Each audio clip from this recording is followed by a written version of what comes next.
Uh-oh. Say. You're very loud over here. I'm very loud over there. I should be this should be a good volume. Maybe it's me. I'm in the yellow range. Okay, maybe it's me. I'll fix myself. Yeah, I'm about the same range as you. Can you try talking more? Doobity talking more. David is talking more. A little more? A little more, and even more talking is going to commence. Wow, you're really loud over here. Hold on a minute. This is nuts. Well, unless you're listening to the actual stream, it's probably in the call is where you want to adjust the volume. Hold on. So you want to go into like a Telegram. I think you should be able to adjust people's volume independently. If you like right click on them, and there's like a little volume bar. Or you could turn the volume down on your headphones if that's an issue. I've been trying that. It's not working. Try it now. Doot. That's better. That's better. Oh yeah, your computer volume looked like it was way up. Mm-hmm. All right. Well, I think we got the audio issues fixed. Now, I know you guys are really excited about trees and shading trees. And before we do that, though, the Dreamcord was requesting a fursona for Hazen Cruise. So let me just make a real quick live fursona in front of you.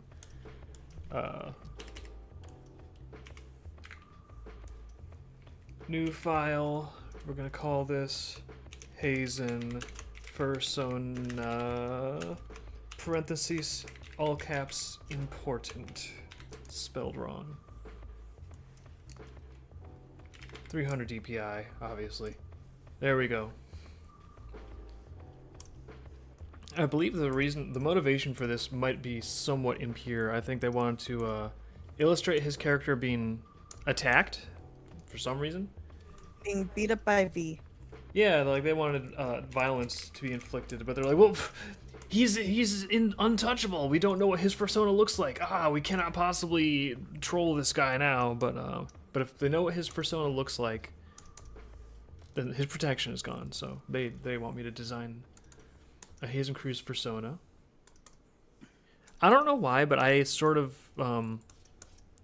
my natural instinct is to base it off of a vehicle. Like I was thinking an ATV would be appropriate. But why? Because they're durable. They can like cross all kinds of terrain. Whoa, there's blurs going by outside. Children, I think. There's children like careening around outside of my window. Yeah, but they're all terrain. They can handle a lot of different bumps in the road. But it has to be a fursona, so it also has to be an animal. I'm gonna have to combine some things here. There's the front wheels. Is he a cyborg? No, cyborg is more of like a, what do they call a robot fursona? Like a mech? A Gundam? I'm gonna give him like little ears up here, because that sort of reminds me of the way the mirrors will come up. One gigantic eyeball, because that's where the headlight is. So we have like an eyeball instead of a headlight. And we'll put the bumper out here for a mouth. Everyone, you know, like on cars, you always have the bumper area. The grill is like where the mouth is supposed to be, so that makes sense to me. He needs a big mouth because he does voice acting, so that can take care of that. Handlebars. There we go. That'll be his eyebrow will be the handlebars. Is it a synth or a transformer? Is it a synth or a transformer? I don't know what a synth is. Is that like a retro, like a band, like a synthwave band maybe? This is literally a machine and not a fursona, Dave. It's a fursona. Look, I got ears here, and I'm not done yet. I am not finished yet. You should put a skunk tail on it. I know. What do you think I'm doing right now? As maybe you can't see because of the stream lag, but I was just about to trying put to get everything to log in. You're trying to log in everywhere. Well, I'm putting I'm putting the skunk tail on. You can't say now. No one can say that this is not a fursona. We've got ears. We've got a tail. What else makes a fursona? Beans. I'll put some little lumps under the wheel here. Like the wheel can sort of push out fingers when it really wants to so that he can grip things. There, he can do everything that a Fursona needs to do. I think this is great. And then you guys can just draw this when getting beat up whenever you need to inflict violence. I think this works for everybody. Oh, the kids are screaming out there now. I can hear them a little bit on your mic. I think they're killing each other. Yeah, if you guys hear violence, it's just natural. It's just the sound of nature. It's just the savages outside destroying one another in a turf war, I believe.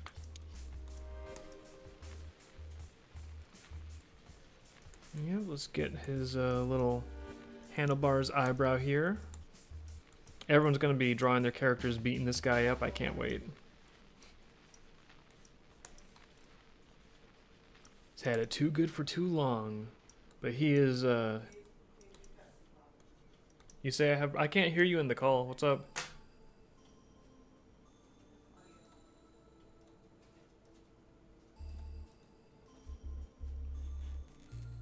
Let's see, is it a problem with the stream, or is it just your Telegram call dropping? I'll check. I'm not hearing anything from you at all. Here, I'll end the call and restart it. I'll work on it. Yeah, you just, suddenly I don't hear you in the chat anymore, so let me start it over. I am having so many internet problems. It's the first of the Alright, do you hear me now?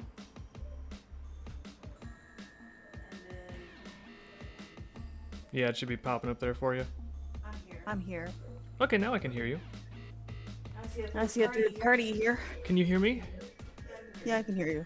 Okay, I think you might have just dropped out of the call for some reason. Yeah. My internet's being really spotty in the other room here with all the chats going. Is this an eyeball car? No, this is Hazen's Fursona. Okay. It happens to be an ATV with, you know, an eyeball featured on the front of it. Yes, but I just think that's his natural sort of... ATV? Is that what they chose, an ATV? Who said anything about them getting a choice? They just said Hazen Fursona, and for some reason I got like vehicle vibes, so you're... I don't think this is what they had in mind. Oh, well, you know, sometimes life gives you lemons and you can draw your Fursona kicking an ATV in the balls if you really need to. Sometimes life gives you Lululemons. Liz, are you still in the land of the living? I cannot get YouTube to load at all. YouTube is giving me grief. Is this what you guys voted for, to have Dave pick a car thing? All I heard was that they wanted a Fursona of you that they could kick around, and I was like, okay. And I don't know, I was just in the mood for drawing something with tires. I think those should be claws instead of beans. Beans? No, to honor the phrase Fursona, there have to be beans. He can't have... Oh my god, it does have like little fingers. The idea is that certain of the grip treads, when you want to, you can push them out as fingers. Obviously, if there was like full-time fingers, that negates the point of a wheel, so that would be ridiculous. But you can... See, that would be ridiculous. But you can push... Yeah, like, that would be ridiculous. But, exactly. Well, I'm designing this so it's not ridiculous.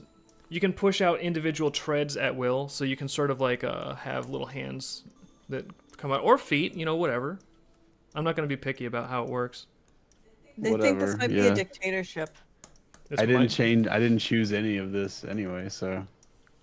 They think this might be a dictatorship. What was their first clue? I've got news for you. It is.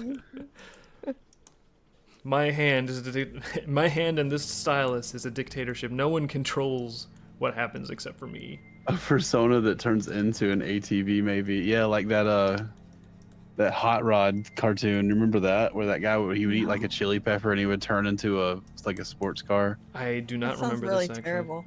What was this called? It was it's called like Hot Rod or something. It was really ill-conceived. Like no one remembers it. No one likes it. It was just some stupid like old Hanna-Barbera thing where the guy would like eat a chili pepper, like something would happen, and he would be like, "Oh no, I have to save the day now," and he would eat a chili pepper and turn into like a Corvette or something, and This sounds then like he a would fetish. yeah, probably it was, or before that was even like the concept of that was really like a thing. I'm probably accidentally It's doing like a lot of fetish those right old now. cartoons. I think I'm dodging the whole fetish thing by making it not like a furry animal, but there's someone out there like, oh yeah, draw those tire treads. The tire tracks look pretty hairy. I'll say that. I mean, this is not the worst thing. I guess that I was expecting a lot worse. I thought they were gonna turn me into like a Daffy Duck style. You know how furries like their OCs, my OC. They like their OCs to be like all like they just escaped like a nuclear power plant blast or something. That they all look like yeah, they have like 18 different fucking colors. I remember people showing me like, cause you know I've been around in like some furry groups, cause like some friends were like, oh yeah, these people play this game, they play Arma, and I'm like, oh okay, I'll come in, you know. And you come in and it never fails. Like people just randomly will DM you. This is one of the reasons I have the rule in the server, like don't fucking DM me about shit, because like people just will randomly DM you and they'll be like, hey, I saw you did this thing. It's like, yeah, I did that. And they'll be like, okay, well, we're friends now. Here's 18 pictures of my fursona. And then what? Wait, whoa, what? And then you get these things and they always look like shit. Yeah, they always look terrible. They always look like they paid someone on DeviantArt like 10 llama dollars or whatever the fucking currency is. Whatever cryptocurrency fucking DeviantArt has. Llama dollars. They llama like dollars. they'll pay. Yeah, I have paid them $10 for these pictures, and they all look like fucking, like I could draw better than that for free. I would draw better than that for free if you gave me something cool to draw. But I'm not drawing this shit. It's like a dog, and they have like, you know how they have the palettes, like the colored like little swatches for like, this is definitely the color I use to make this thing or whatever. Yeah, like they have that, and it's like it's seriously like fucking 20 colors sometimes. I know. And then they're not all shades of like each other. They're like 20 fucking colors that don't have, they're not tertiary, they're not fucking like, I know. It's like what do you call it, complementary, I think is the word. Yeah, like they're nothing like that. It's just like, these are all my favorite colors. Well, if you were feeling like you were missing out because you couldn't respond with your own set of 18 images, you got a good start. Here's number one. Oh yeah, I have them. There we go. Oh, let me check out my persona now, yeah. too. Yeah, you've got. This is my persona. Looks like that fucking fucked up sex doll thing that guy showed you one time on Twitter. I remember that. Oh, is that when it looked a little bit like this. I think it made an impression. Is that the sex doll of like Crystal that Jason Aphex had? Like the silicone, that thing looked horrific. Or maybe Jason Aphex, is that his name? I thought it was just Sonifex or something. I don't know how to pronounce it. I don't know that much about him. I don't know either. Yeah, I don't even know who he is. I just know I've heard the name. Okay, and he so has like some sort of lizard thing as like his little OC or whatever. Yeah. How does sketch of the month go? Sketch of the month. I think the voting should be done as of this afternoon, but I haven't looked at it yet. I was busy making Ascension. Oh, pages I haven't made the little voting rooms for the next one. I should they're probably looking do at that the now. poll. Yeah, if you guys I'm have looking eyes at on the it, because I got poll. my nose buried in a stream, you can let me know. Oh, speaking of having my nose buried in a stream, I need to show you guys what This'll be good. what Mamo made last week actually, and then I was slow because I had my nose Oh buried in yeah, a stream. he said he was gonna make something else today, but I didn't see anything, so I guess that didn't happen. Well, if I'm on my Memo, typical, if it's good, there'll be other streams. Exactly. If I'm on my typical like delay, then I'll finally like get a chance to scope it out like in the next few days here, and then I'll get it on the stream after that. Is Mamo in here? He's not been blown so. up by anyone yet, has he? No. I see him talking. Oh, is he? Yeah. Let me just save this. Hazen Persona Imporquant is the file name. Someone tell Putin to hold off on the bombs. We have to show him this thing. He has to see it.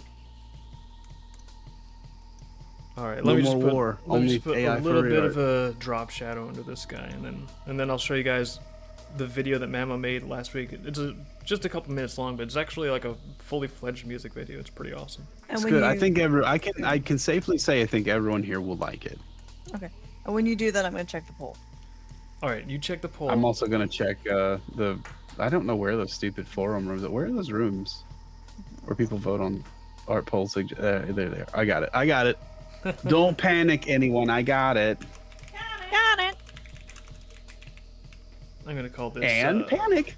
Mamo music video, but I spelled video wrong. But it doesn't matter, because no Wow. one's gonna know how I spelled it. They can't see that part. Wow, I'm really impressed. I have it saved. How the fuck do you? Over. Well, I know I saved it. Which one of these is it? Oh, I hate this so much. I think this is it. All right, get ready to enjoy a video that Mamo made with some Dreamkeepers animation.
Who? What?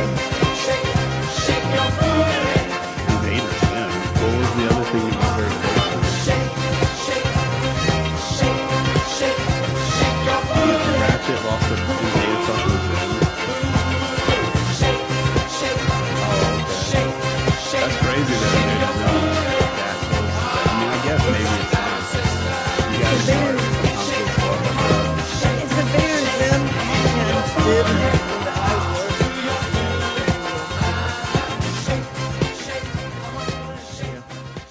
All right, I think Dave, I think. it's. What is this? There we You're go. just gonna leave this on the side? Just make this small and leave it on the side. Cover up the chat with it. No, it's done now. It played through. You're right though. I can actually set it to loop, then I can like leave it on the side. I'll cover the chat up with How it. do I close these posts? Oh, there they go. Okay. Loop. Goodbye, posts. Okay. But I gotta.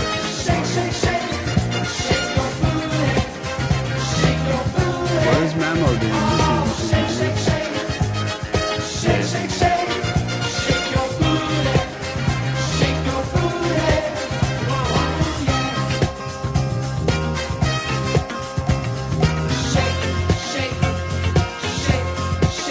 There we go. Now it should be muted. All right, we're gonna put You this. you may want to make it a little bit smaller because it's like covering up side. some of where the art is. There we go. And then everyone that is chatting will actually be covered by sexy dancing girls. Also, I Bye, want to... chat. There we No go. one cares. No one ever cares. I can see it. Also, if you guys like this, go give Mamo a follow on social media. I'm pretty sure that's his Twitter because this is where I got it from. He's also in the Dream Court a lot, so if you're in the Dream Court, you will be able to find him there, no problemo. That is his. I think. Yeah, that's his Twitter. Nice. Well, Picardo will give you some really weird thing like, "Oh my God, did you know this isn't Picardo?" Yes. But Mamo, if you are listening, that was badass. I'm actually pretty amazed that AI is getting this good at animation, just like straight up.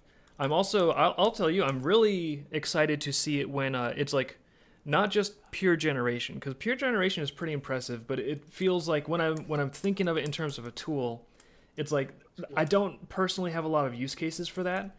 But when I see animation that takes one of our existing drawings and then it brings that, and then it starts making it move, that to me is exciting because it's like, oh, what if I gave it like an A and a B keyframe, and then what if we could start dictating like how it does in betweens? I just feel like the potential for it to be used as an animation tool is really shaping up nicely.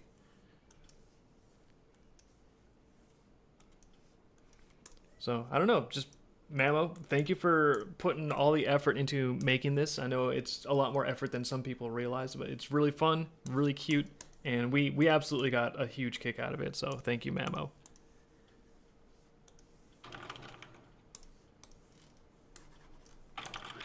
Yeah, I thought it was great. And Oh, Liz, what are you saying? I'm saying some of them are your drawings, actually. Some of them. Wow. Yeah. See, that's when I see my drawings and then they come. Even one of the social media posts I made the other day, just that stream sketch of all the girls chilling. I think in the Dreamcord they made that animated. And I mean, I know it's not like perfect, flawless animation. There's still some artifacting and stuff, but I just I don't know. Assuming that the progress continues, I do think it's gonna be helpful in terms of expediting some cool animation stuff down the road. It's moving in the right direction, that's for sure. Mm-hmm.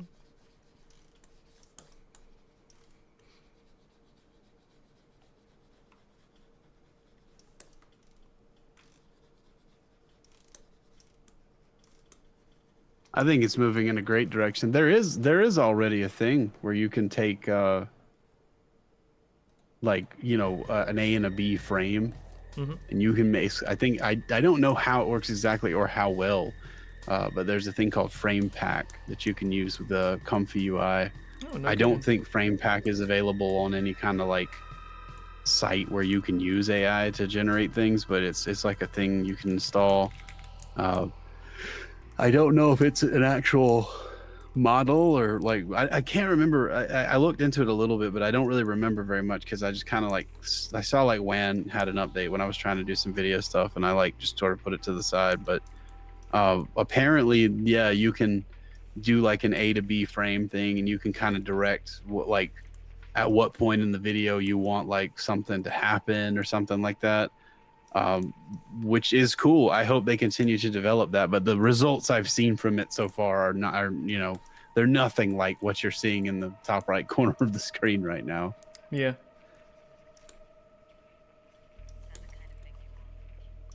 You got to figure out AI to make stuff like this yourself. Yeah.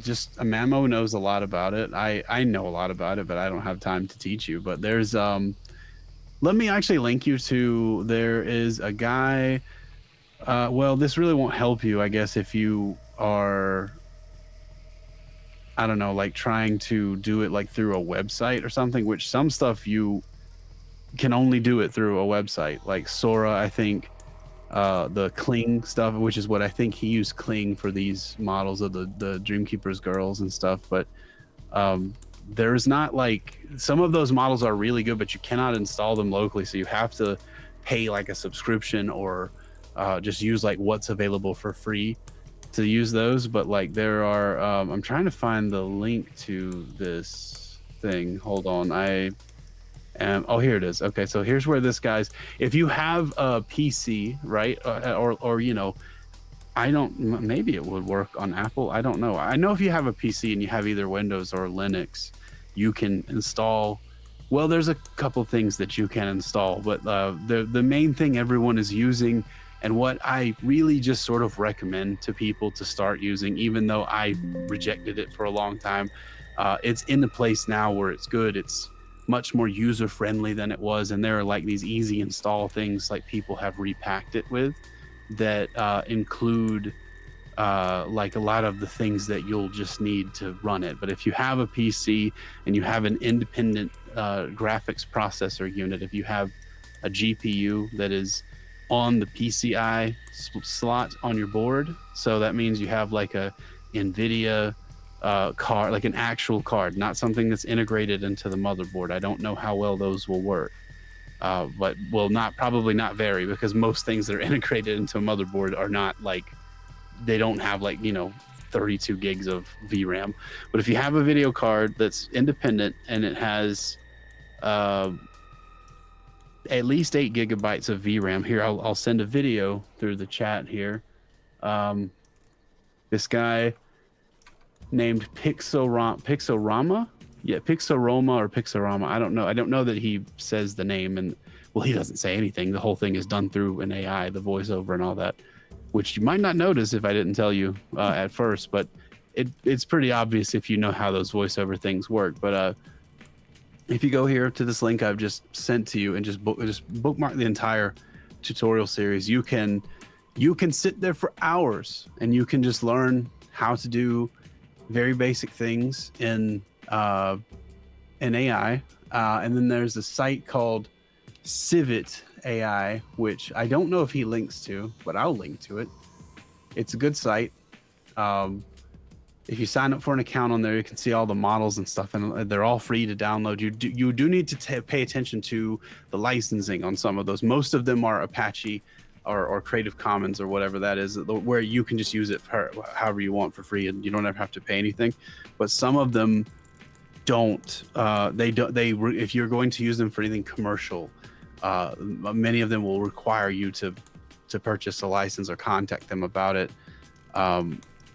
So just pay attention to that if you're downloading stuff. But this is the site where Mamo has been uploading all the Dreamkeepers and Vivid models. They're called LoRa's. You'll learn about that when you go through the tutorial series. But I know everybody in here is not a big fan of AI, so I don't want to take up too much time talking about it unless everybody just wants to learn about that. But mostly people probably come here to see Dave draw and hear him and Liz talk and watch me get turned into a fucking car with a giant eye or whatever. I was gonna say, that was at the beginning. If you don't like AI, then draw this persona getting wrecked. Yeah. Anyway, here's a test for you. Was any AI used in the making of this? You decide.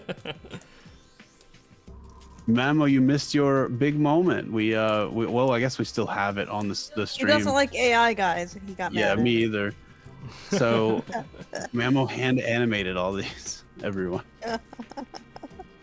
Don't they look smooth? These are Thief and the Cobbler. These are Bluthian level animations. Man, if this was Mamo hand worked animated, very good. it would Disney. take an ungodly amount of time. It'd be insane. You'd get zero recognition for it now too, because everyone would just say it was AI. Oh, you did this with AI.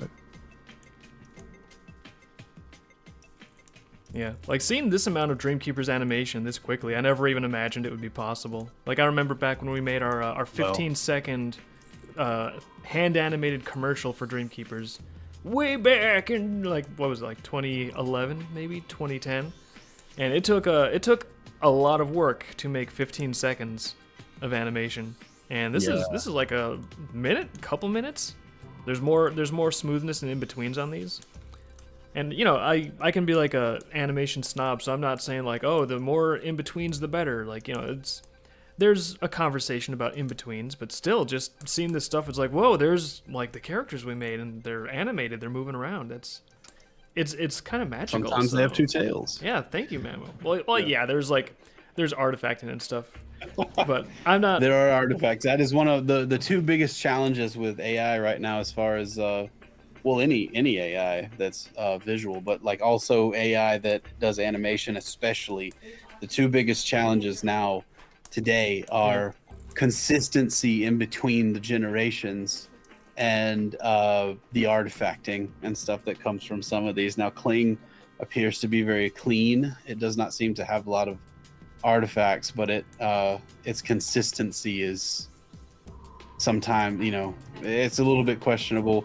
It will have artifacts occasionally. One of those V videos, I think the one where she's got the shopping bags or something, it's got two tails, so to stuff like that.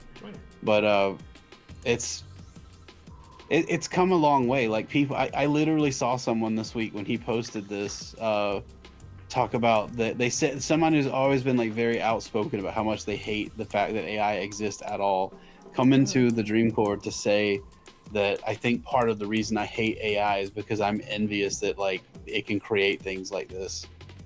And it's coming, like it's here. It's not coming anymore. It's here. AI is here. It's here to stay. No one's ever going to ban it because everybody wants to be able to use it, and they want people to be able to use it.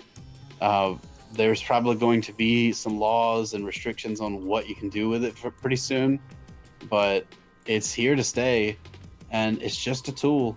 Like, I know I've explained this a few times, probably even on the stream. I know some artists, some of them I know, I've seen people share their art in the Dream Court, that they use AI they've used their own art with AI to assist with like speeding up their art production, to like color things, or sometimes just to like plan something out like a sketch or something, and then they'll color the sketch. Like they use it to do things like that, and no one can tell the difference.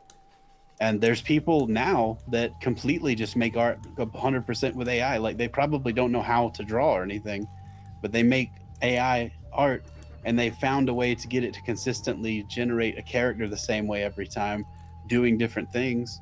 And they just do that. And there's so many people who just, you'll point that out to them, like, oh, you know, this bunny character you've shown me, this guy, he uses AI. I know you don't like AI, but I see you sharing something that's AI.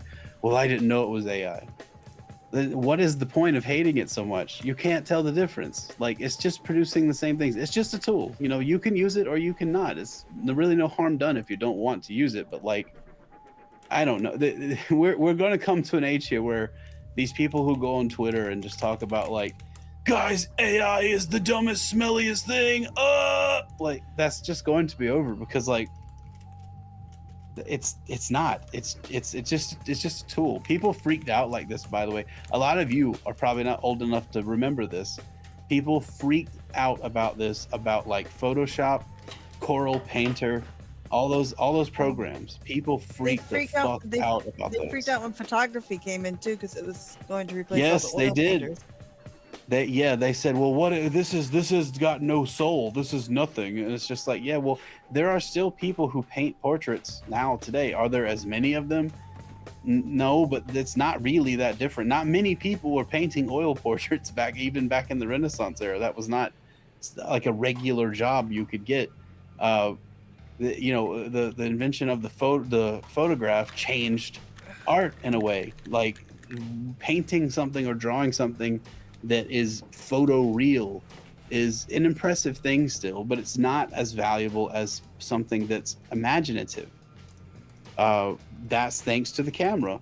We don't need artists anymore who can basically make a photograph in 2 weeks, because we can just click a button and have the photograph. Everyone has that on their phone now. AI is going to be something like that. It's going to be a thing where you can create something new kind of, or you can just use something someone else has made. But in order to actually continue to create new things, you may not be able to use AI to do that. So there'll still be value in people who are creating things that AI cannot create. It's just going to change how art's produced, and it's going to change, monetarily speaking, how valuable some forms of art are. So that's just, whether you like it or not, that's just the future. I will say, like, for me, I'm still, when I see someone make something in AI, I'm just like, oh, that's cool. I never imagined a machine would be able to do that. But then I have a totally different standard of judgment when it comes to like integrating something into my own workflow, because it's like, well, when we're making something, it's like, oh, I have to have it. I'm so used to having everything be precisely the way I want that I think it's going to be like, I'm looking forward to tools that develop that can streamline my workflow, but for me, they're not quite there yet. They're getting very close. But one thing I can mention that AI was really handy for just the other day is I'm making some new paper textures for various notes to put in the Ascension lore book. Ta-da! And so I burned out, and these are not like AI generated. I burned different pieces of paper over the stove. Some of them I baked in the stove. Some of them I used the stove top And actually, I used different types of paper. These are actually paper towel that I used because I was like, you know what? One style of notes I want to be from a different author, so I want that to be like a consistently different texture of material than like this other style of notes. So, long story short, what does any of this have to do with AI? Well, you see how all of these are on a transparency? Like, normally in the olden days, I would have to manually try to select the background scanner area and then manually go through and cut everything out, and it would take like an hour or two, or to get like a really good job, an hour or 3. But now look at the amount of detail on these. It's like perfect. You just bought Lay's. Yeah, so I knew of an AI tool where it's like, hey, if you have an object and you want to remove the background, hit this button and it removes the background. So with the push of a button, within like a minute or two, I got these paper notes just perfectly cut out. And so it's like, did AI like take over my artistic vision? No, but there was a very specific arena where it could speed up exactly what I was doing, and I got exactly what I wanted out of it.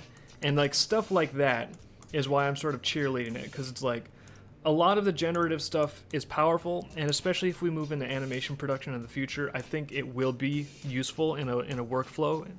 But the stuff that can just directly save me time while letting me, you know, bring exactly what I have in mind to life, that's like really the sweet spot for me.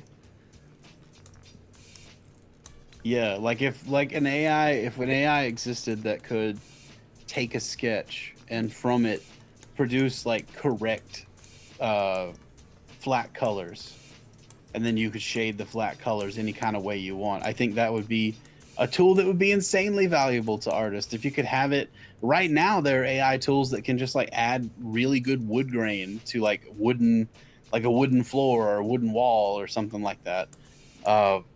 There are tools out there that exist right now that you could use to really speed up art production for your art. That means if you're an artist who has a lot of fans and you're producing something, you know, like a comic or in anything, or an animation, anything really, there are tools that exist right now that can only serve to help you. They can only that you have only to gain by using them and having them do some of the stupid shit that no one really likes to do in art. If anyone ever tells you they like drawing wood grain on wood surfaces, they are lying to you. I'm gonna be honest. It is fun for a period of time if you get into a groove. It's like you can feel the wood almost coming to life under your fingers. But after like, I'm serious. Like when I get the one guy who liked when I get into like shading like the rock on a cliff, there's a certain point where it actually pops and you can feel it coming to life, and it's really fucking cool. But after 20 minutes, it's like you get it, and it's like, oh, I'm bringing this cliff to life, and then it's like, okay, and I'm going to be bringing this cliff to life for 3 hours. So there's 3 a little days. there's a part of it that is really exciting and fun when you are getting to the point where you totally comprehend how that surface is interfacing with the light, and when you are bringing that to life. But then once you basically answer all those questions in your mind, extending that out across like a lot of identical surface area, at that point you're not exploring any new mental territory. So I think that's where, and if I'm just, I don't think the tools are there yet, but in Magic Land, I'd love to have AI fill in the flats, and then I could be like, no, this area I want it to be dirt, this area blah blah blah. I love it to be able to fill in the textures, do a passive ambient occlusion lighting, and then let me sort of take lead on exactly the big picture lighting direction and the decisions. And I'd also need to be able to specify like what type of material surface it's shading, you know, in case it can't tell from the drawing if it's wood grain or stone or like a knobbly monster hide. But I don't know, like at the rate it's going, I feel like it's only gaining in power. So I think that those specific tools are imminent, hopefully. Yeah, there's gonna be a Photoshop update one day, real soon, like this year or next year, that's gonna be able to do these things for you. Liz is talking to me, like she keeps on. Is it your headphones that are dropping you out of the call, or what's going on? It's this thing.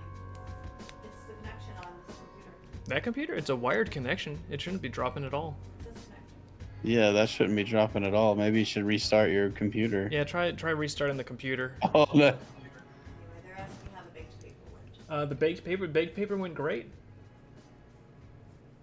showed it. Yeah, I was just showing it. That might He's be, lying. They're all Pringles. They're all microscope vision Pringles. But yeah, like that, like Dave's talking about, like there's things that you could use AI for to assist, like just a bunch of the bullshit that you don't want to have to do. Just stuff that's like, I'm sure there are people in all seriousness that, they like that they looking at something like, wow, it took a long time, but I'm glad that all that wood is grained now and it's all grained exactly the way I wanted it to be grained and stuff. And maybe like, there's a certain thing in the story that like the wood grain is supposed to spell out or something like that. Like AI might not be able to do those things right now, or potentially far into the future, but like it can do a lot of these other things. It could do a lot of these other things for you, and you don't have to do them. You now can just like have them generated. And right now there's AI that can generate a burned paper texture for you. Dave knows that exists, and he chose not to use it. He burned his own paper because that's just the way he wanted to do it. It's just a tool. That's all it is. And you can choose not to use it and still have good results. You can also choose I to think use it and have terrible results. I think the future is going to be. That can happen. Yeah. The future is going to be largely determined by like, not just like who can make like a super detailed image or like a ton of great images. It's going to be sort of like the classic, Jurassic Park lines like, oh, they never stopped to think. They were so preoccupied with whether or not they could. They never stopped to think if they should. Like the people that actually have like a specific creative vision or some kind of taste, those are going to be the ones that hopefully, I just hope that they actually have the ability to stand out, because there's going to be a shotgun blast of content once AI creation is mainstreamed. Everyone's going to be making everything. Or a shitload of lizard poop on my bedroom floor. Oh, did she poop on the floor? Yeah, on the carpet. Oh my god. How does she sneak in there and do that? I don't know, but you got a cool echo when you're in the room with me. I'm dealing with it. It's very cool. I love your cool echo. I think that's what keeps people coming back. Guys, do you like echoes? So Liz, your computer like was having trouble connecting. I still am. Oh my god, it's disgusting. It's time for me to open up the photograph I took of the green rug, because I need moss, and that's what I like to use for moss. Moss.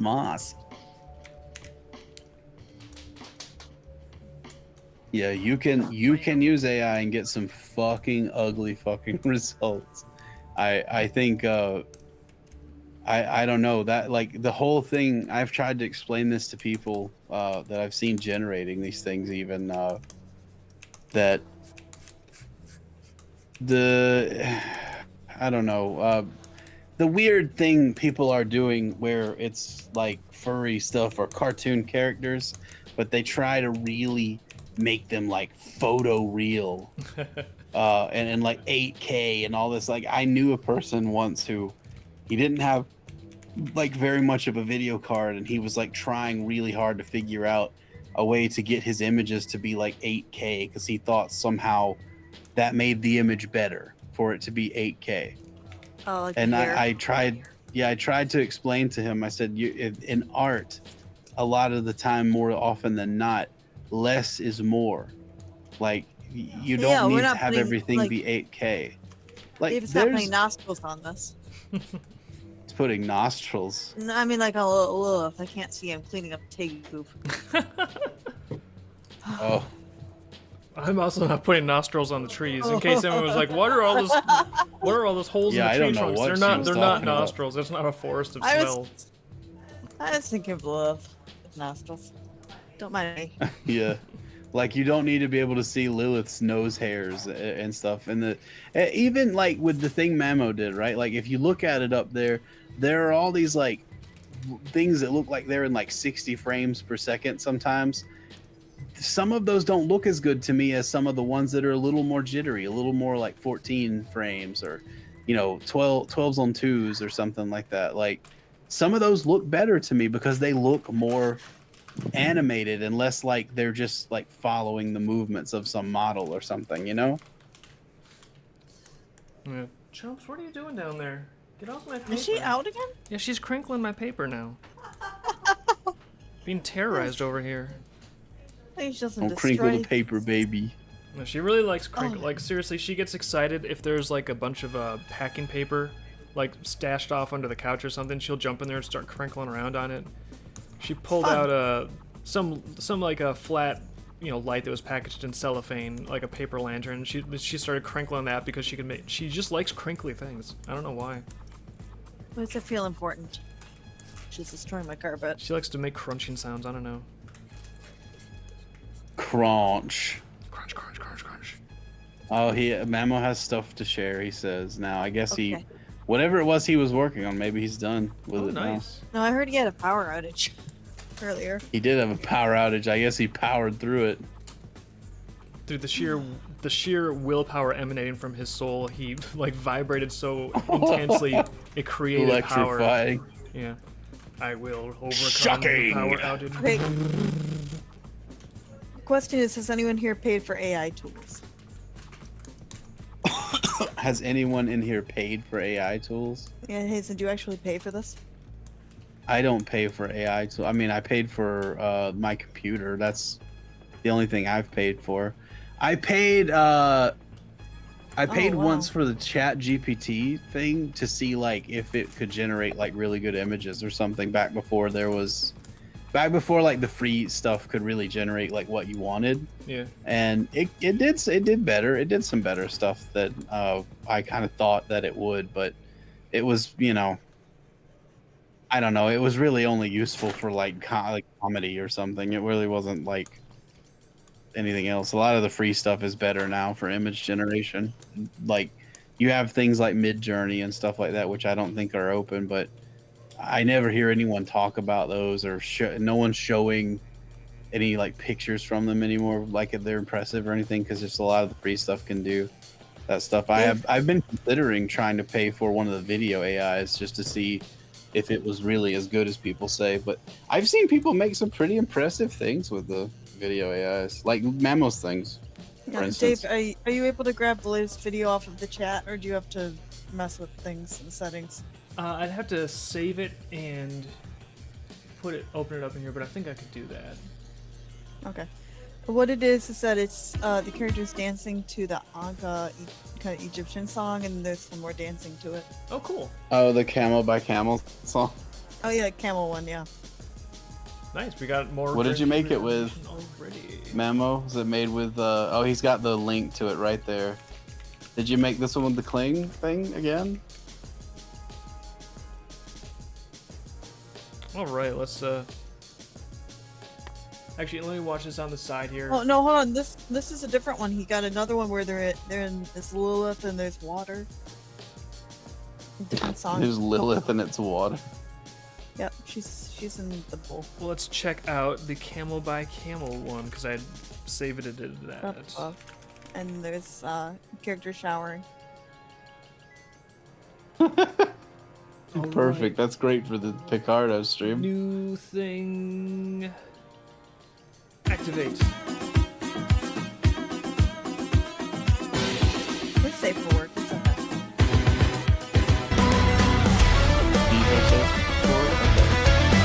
Yeah, it was all covered up. Oh, everyone's gonna love this. These are so good. Like they look so good. They honestly do. Yeah, seriously. Well, there's another hit from Camel. Thank you, Camel.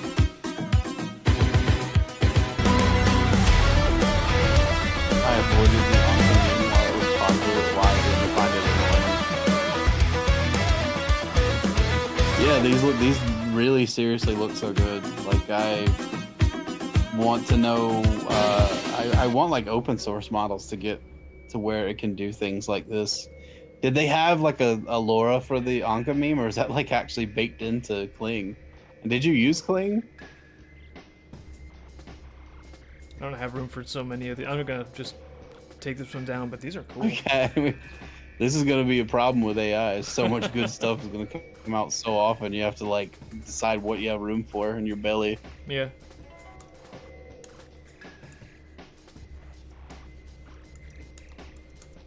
Dave, there was a question from YouTube. It was, what would the Dreamkeepers react to if humans came into the world? There was a question from YouTube. It was, what if humans found the Dreamkeepers, like, how would they react? Oh, how'd they react? If humans came into the Dreamkeeper world and saw the Dreamkeepers, I think the first thing that would happen is that they would sprout watermelons for hands. That is true. Probably, yeah. I think that's what a would good happen. point. Generally, when I'm thinking like, how would humans react in the dream world if they saw it for the first time? That's what I think. That's what I think the reaction would be. I think they would. Uh-oh, did we lose Hazen? Internet seems to be acting up tonight. I'm back. How did you... Dave, this lizard is everywhere. She's in the bedroom now. What's she? She's moving fast. She's like, now that she knows we're streaming and we're tied down, she's suddenly Johnny on the spot everywhere. How many lizards do we have? One for each room? What did you do, honey? Is she the one sabotaging the internet, maybe? Because like every time the internet goes out, the Tegu like just appears in a new location, kind of morphs into that space. She just kind of like teleports around. Yeah, I'm starting to think there's like a paranormal thing where when the internet goes out, it's because her teleportation field is kind of disrupting the Ethernet or something. I'm looking for more mess to clean up, but I don't see it, so I don't know what she's doing in here.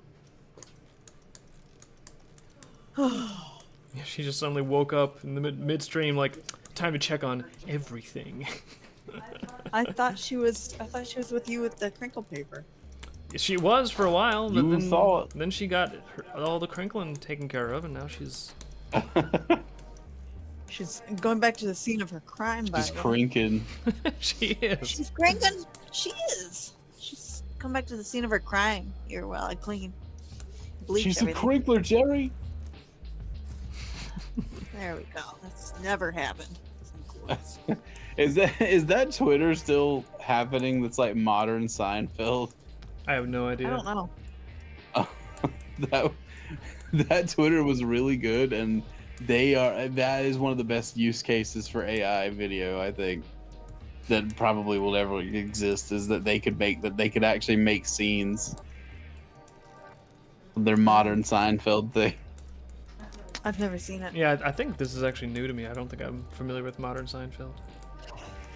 It was just a Twitter that would tweet like just text tweets, but they would be things like a synopsis of like a modern episode of Seinfeld that doesn't exist. Like George goes on Tinder to find out that like the woman is that he is catfished on Twitter or on Tinder, not Twitter. That sounds like it could be a fun account. That's a good gimmick.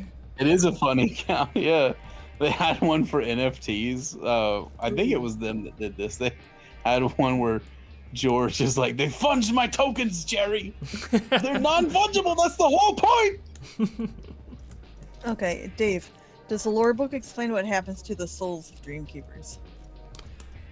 Yeah, it sort of explains like the cosmology of how all that works and how it fits together and stuff. And when is the lore book coming out? We're working on it right now, so probably. Yeah, not the end of the year. hit the newsletter, and you will get the earliest news on when it's going to have a launch date. Yeah, Oh, someone Mabel link has a- that person to the newsletter, wherever they are.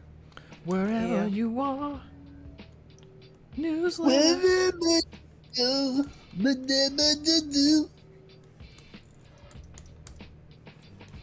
Just getting some striations in here. I like putting some colorful striations in the Starfall cliffs. They're mainly purple, but you got to get some other colors in there.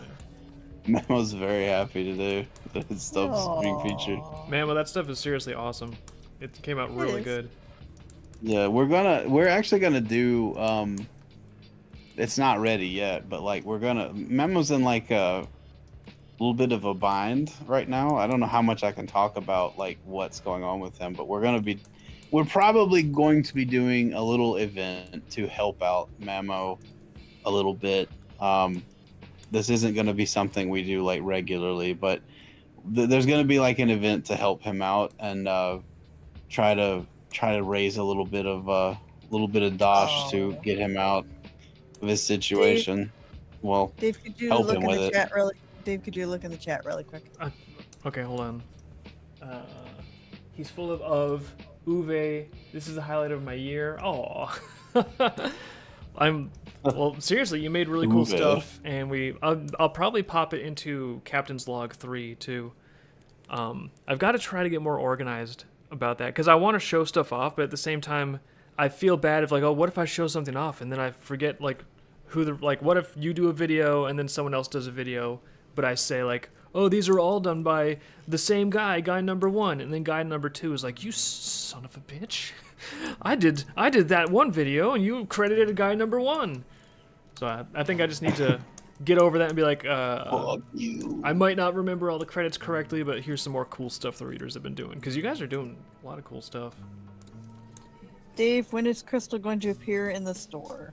The Crystal Docky, if all goes according to... The one that looks like Crystal that is the Space Fox. Yeah, Blue Space Fox Docky, if all goes according to plan, the hope is that Black Friday sale will have some Dockies, maybe some art prints.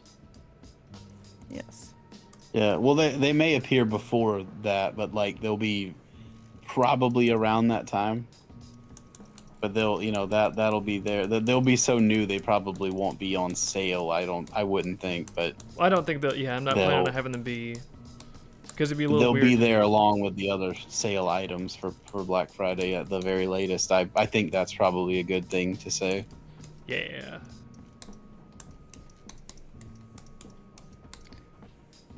I will say my off topic, my bleach spray can get anything out of carpet. That was a huge disaster she made. Yes, if the carpet is white. Yeah. As long as it's white carpet. Yeah. Should I be? That's something I noticed. They have none of that here. Like nowhere really? you go has carpet. Yeah. Someone let me know at what point I should start to be concerned, because if the conversation's like, yes, I can get any amount of blood out of the carpet and no one would ever know, and then if she's like, oh, and this drum full of acid, we could just dispose of all the chicken bones and any bones, really, no one would ever know if we disposed of anything like that in these perfect acid vats I have in the basement. I feel like there's a certain threshold of stuff in the conversation where I should start expecting to be murdered. It's like, well, no one knows where David went. He hasn't been seen in a while, but oh, my carpets are so clean, so terribly, awfully clean, Liz is playing the long game. Yeah. Liz, you would tell me if you were like planning to murder me. No, right? You wouldn't surprise me with that. It should only be my name on the cover of the book. For too long, Dave has been first where it should have been Liz and maybe a side of David, but no, he hogs the credit like the bastard he is. This is the Halloween comic you guys should do this year. No, we already did one. It's done. Too late. Oh, is that the one where? Oh, yeah, it's done? the Halloween special. Yeah, we got that one done actually on Yeah, we did that already. miraculously on time. We're really on top. We're of ahead of things. schedule. We're Yeah. really good. Yeah.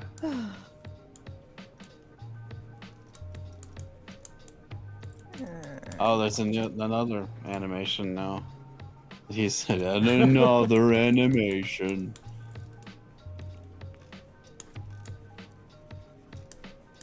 The animations are cool.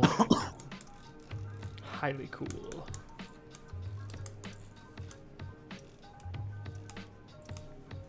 It does make me think, well, I'm busy doing books now, but at some point I think we'll get some.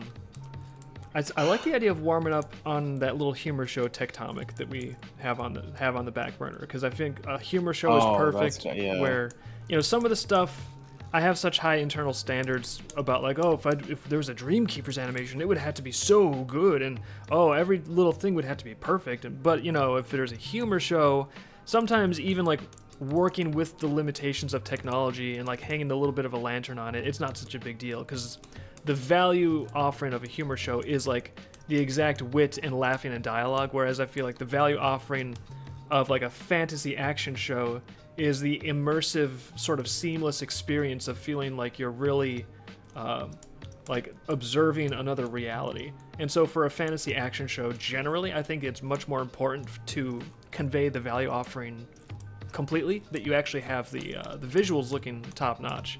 Whereas for a humor show, you can have, I mean, look at most humor shows, Aqua Teen Hunger Force, South Park, you can have the visuals be downright like terrible, and it's sometimes that makes it funnier. Sometimes that increases the value offering. So I think Yeah, like the hand banana, like enemy in Aqua Teen Hunger Force. I don't even remember that one. Hand bananas, that's It already was just Shakes. Yeah, it was just Master Shake's hand, but they drew like a dog face on one finger on the end and like a tail on the other. I'm even That remembering was the bad guy. I got to that scene in Gravity Falls where they're watching the claymation fight scene like off camera, and they're like, "Oh man, you know, I heard animation sure is time consuming and expensive. Yeah, I'm glad we're facing the action. Oh, this is so cool." Look at that. Oh yeah, that was the best part. Oh, look at all that action. Look at that action over there. Hey, Hazen, can you do an impression of the Grunkle Stan voice? The Grunkle stand. Oh, from Gravity Falls. Gravity Falls, yeah.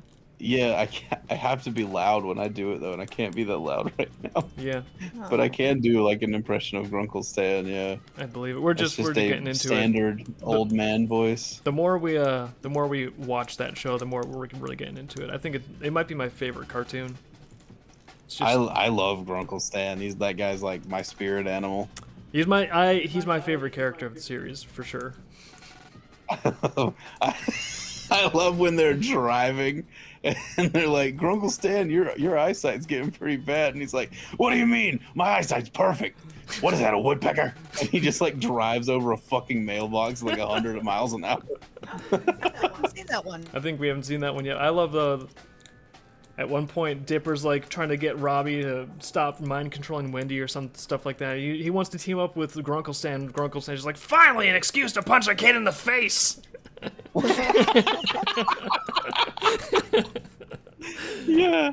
See, like, they let them have things like that, but they don't let them have spin the bottle on the fucking party. They weren't even gonna show that happening. They were just like, that'll be there. Ooh. Someone kid stuff. Someone at Standards and Practices had to feel like they got their fingerprints on something. So they had to go home and be like, I bet. I yeah. made the world a less problematic place today, Mom. And the mom's just gonna be like, I don't care. Please kill me now. No, Mom, you have to look at this cartoon. It would have been so much funnier and more awful, but I fixed it. It's like, congratulations, thank you. Because of you, Alex Hirsch no longer wants to work with Disney. Great job. Slow clap. Well, no, actually, it was he planned it for 2 seasons. It's not that he didn't want to work with Disney. He actually thought it would only be 2 seasons long. Well, like you discovered that, and I'm like, oh, good. It's a self-contained story. That's kind of badass. But still, the point remains that he had such a bad experience with Disney that I forget. I think you're the one that told me this, but he was just like, oh, that was a terrible experience. I would like to think if Disney still had a position for him, and he wanted to continue working with them, right? That even if he was like, no, Gravity Falls is over. I only wanted it to be 2 seasons. I don't really want to like make more Gravity Falls. That maybe he would have chosen to direct like another show or something. He did work on another show. He's King on Owl House, the little like Cubone looking guy. He's very funny in that. But that show isn't very good. People are gonna crucify me for saying that, but yeah, the show, there's a reason that show got canceled, and it's because it focuses on the least fucking interesting shit about that world in that show, which is the fucking little girl that like goes there. No one cares. I am looking forward to... See, this is why I'm excited for AI tools to get better. It's because I want everyone that is serious about creating to be on equal footing with Disney in terms of their production power. Because, the people making shows that... Whenever you see a show on TV and you're like, oh, I can't believe they messed this up so bad. Why did they make these obvious, poor decisions? I could do better. I want all the people that are like, I could do better than that. I want them to be doing better than that, so we all have, more high-quality stuff to enjoy. I still think the big challenge in the future, it's even kind of a challenge now. I don't think it's been solved for yet in the crowdfunding market. The challenge is going to be when there's because in the crowdfunding, traditional comic publishing basically died, and then there's no gatekeepers in crowdfunding. Anybody can launch a Kickstarter. Woo-wee, fantastic.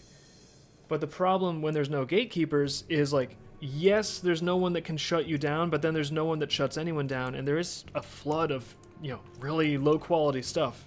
And in that explosion of crap, there's going to be gems. There's going to be things where someone's creativity is finally unleashed and they prove that they can make badass stuff. But how in the hell is anyone ever going to find it? There's already a guy who made like what essentially amounts to like a Pixar short. It's not perfect.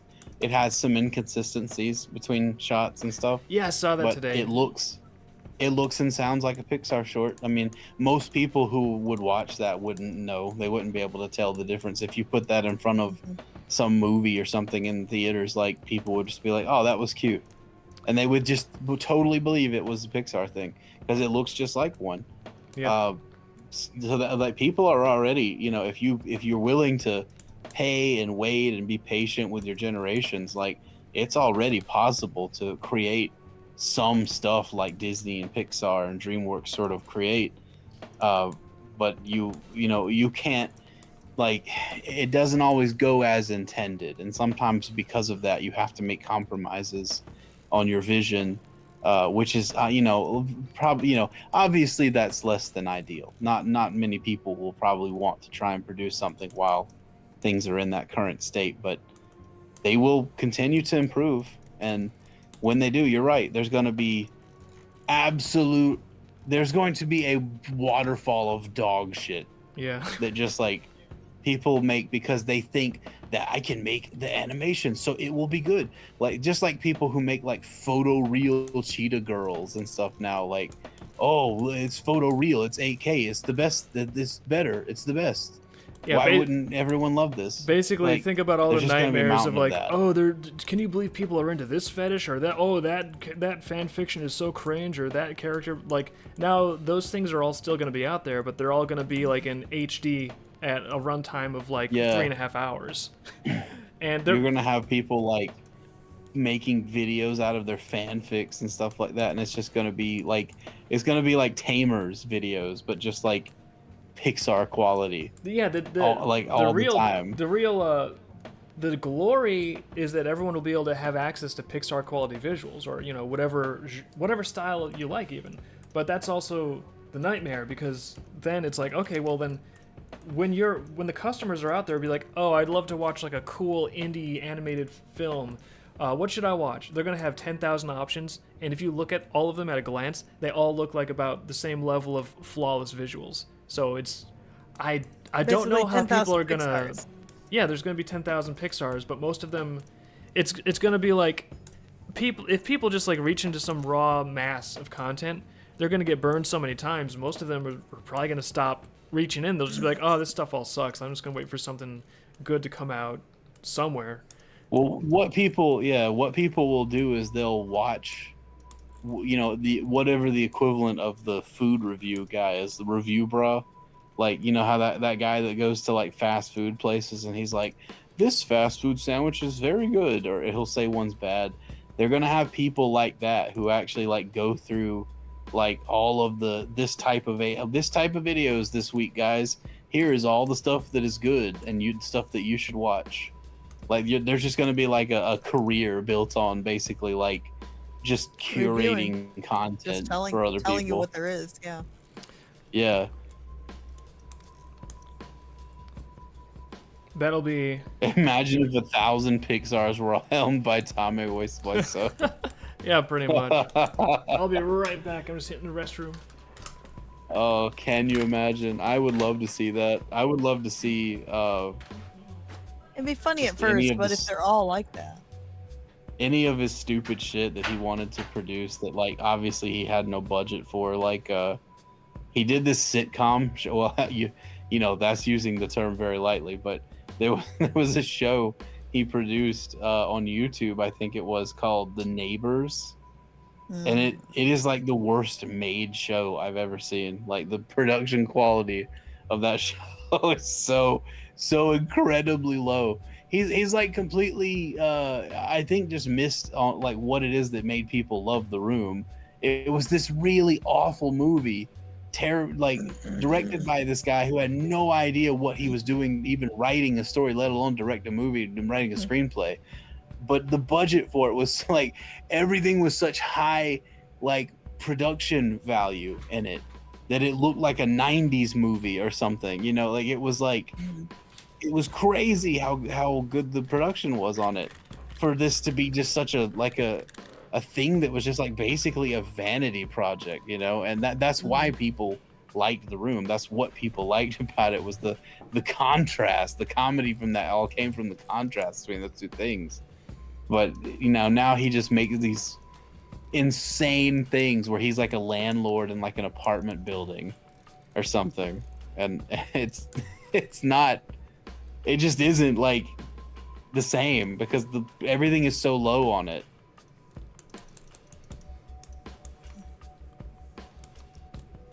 It's like he could only grasp that magic when he wasn't really trying to grasp it, and then as soon as he's like going for it on purpose, it just doesn't work anymore. Yeah, that's the whole reason that was funny. That's why nobody, a million people watched Birdemic and like 5 people watched Birdemic 2. Because like they're not the same. Like they know what's happening now. Like they know why people are watching the movies, and they're no longer trying to like their best with what they have to produce a vision that they have. So there's no longer like the comedy of that is just lost. Because now they're just trying to go, oh, you like stupid things with no budget? Well, here's another stupid thing with no budget, you fucking idiot. Why don't you watch that?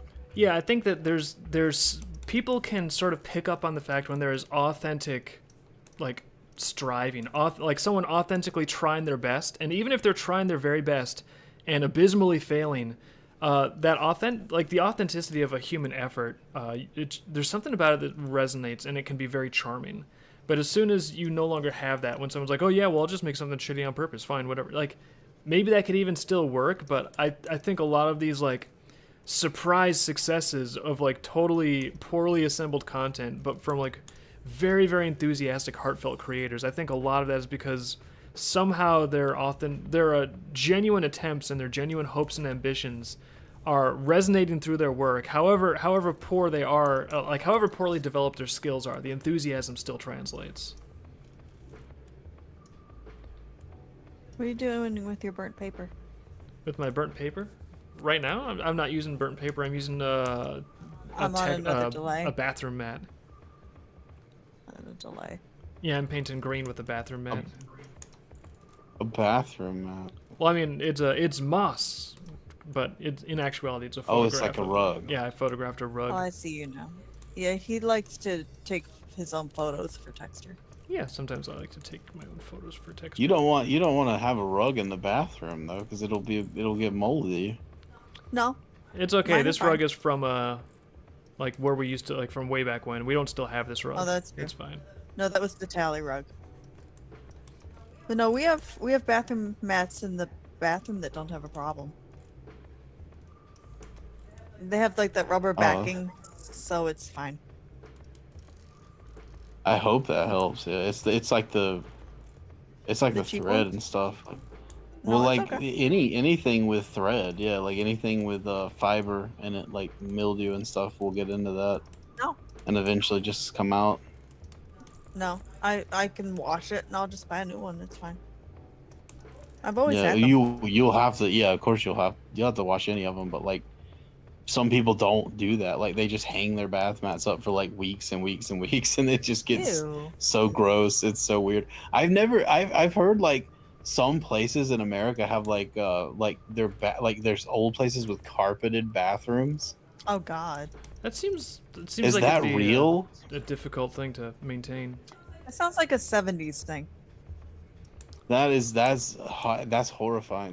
They have no carpet here at all. Like here and in Japan, a lot of the bathrooms they have like you know how if you go into like a restaurant, like the back of a restaurant or something, how I'm assuming it's this way. They're like the floor all kind of like dips into like a central point slightly, and there's like a drain there.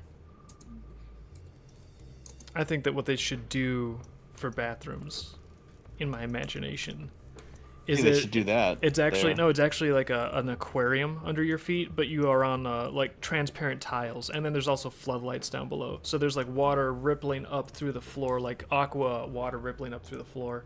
And then if you spill water on the floor, you don't notice because it all looks like water and it's fine, unless you slip Who cares? and fall. Yeah. And in that case, it's like, well, you were selected for extinction. I'm sorry, you couldn't handle the pretty bathroom floor. Yeah. Here's your Darwin Alright. Award. Dave, what Idiot. is the scariest thing you've ever seen? What scares you more than anything? I thought we answered that last stream. Did we? I don't remember. Oh, last time it was what was cringe. So now it's scary. Cold coffee. You like that though? What has made you cringe? I saw a big pile of I saw a big humped up dead log in the woods once when I was walking. It was like 100 or 200 yards away, and it was out in like in the marsh, so I had a sight line on it.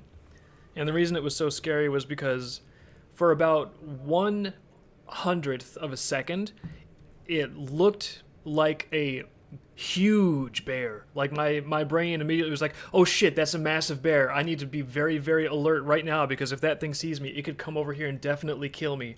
Like, you know, that sentence, it took me like, what, 2 seconds to say. But there was 1/10 of a second where that was in my brain, like, instantaneously. And then as soon as I actually paid more attention, it was just like, oh, that's just a gigantic stump. Okay, we're cool. There's not like a fantasy 30-foot bear that could come over here and kill me. But in that split second that I thought there was like, my brain was telling me, oh, that thing over there out of the corner of your vision, bro, that's a huge bear. That was a very exciting split second. Nothing will wake you up like a fucking bear, I guess.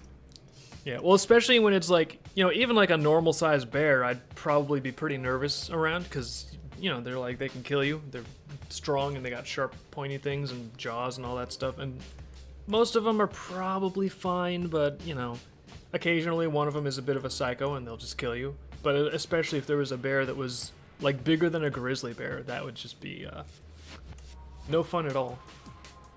At that point, it's like, can I climb 40 feet up a tree before it gets to the bottom of the tree? And then can that climb also? And I guess it would be like, you know, Some of them can yeah. and Say- will, or they'll just knock the Say- tree down.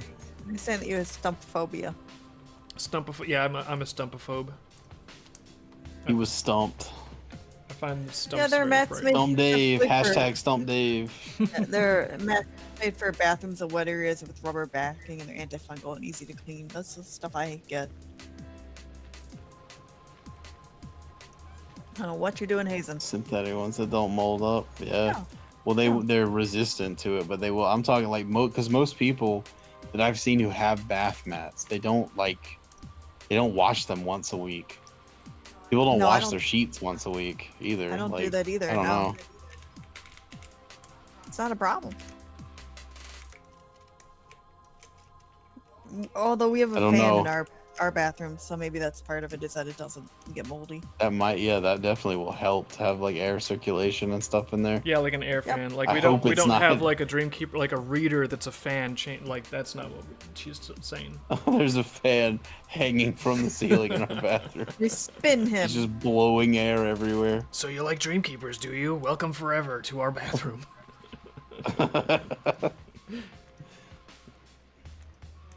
Yeah, they know that people in the 60s and 70s would carpet up to the bathtub. Crazy. I don't like the colors from the 70s. That like really wild, like sort of burnt orange.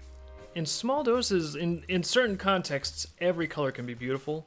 But it's like they would just make that like the color of, you know, like the walls of the kitchen. Or like there'd be a refrigerator that was just like this really intense pukey yellow, and it's just kind of like, what were you 70s people? What were you? Did you guys all do drugs in the 60s? Is that what happened? Yeah, the like puke yellow and the goose shit green stuff you see Yeah, in some of those. like those colors can be good as accents in specific tactical scenarios, but generally speaking, it's not like that doesn't belong like covering an entire vehicle or something like that, you know. I think the entire 70s was a misstep in most places. 70s, what did you do wrong? Everything. Yeah, 70s was not a good time. Was that not also when Nam happened? It was either 60s or 70s. I think they had wrapped it up. It was like 60s, late 60s, early 70s. I don't think they were there long, yeah. 70s. They were gonna end it sooner, but then JFK was like, "Yeah, let's get out of Vietnam," and then someone was like, "Pah, no, let's stay in there." LBJ, Let's stay get in there, there. actually, yeah. And LBJ was like, "Yeah, we absolutely should be doing this. This is cool. This is a cool thing to do." Besides stumps that look like bears, what else scares you, Dave? I don't know. Sugar. The thought of being like tortured to death would suck. I would not enjoy that. Like Really? like You don't movies like and that? monsters. Are there any movies or monsters? Oh, I know what it is. You don't like seeing needles and like dissection in movies, even when it's fake. Oh yeah, I don't like needles and small scale injuries like that. That sort of weirds me out. Which of course then I got an illness where it's like, and I have to inject myself with a needle 3 times a week. It's like, okay, I guess I'm getting over that fear. Is the needle for that's pretty small though, isn't it? Like it's pretty shallow. Yeah, it's especially I got myself a little auto-eject thing, so I don't even have to really think about like how far into my body am I pushing the needle. At that point, you just like hit the button, you have it preset, and you know, there you go, not a big deal. So I guess I previously would have said like, oh, I don't like needles, but now it's like, well, you know, I guess new fear. That one has been taken care of. I don't like heights.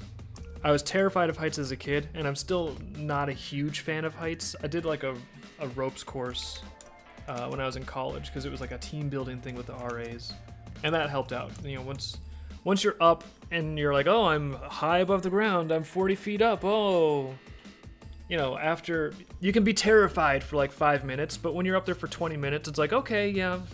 I can't feel maximum terror for longer than 5 minutes, so I guess this is just kind of okay now.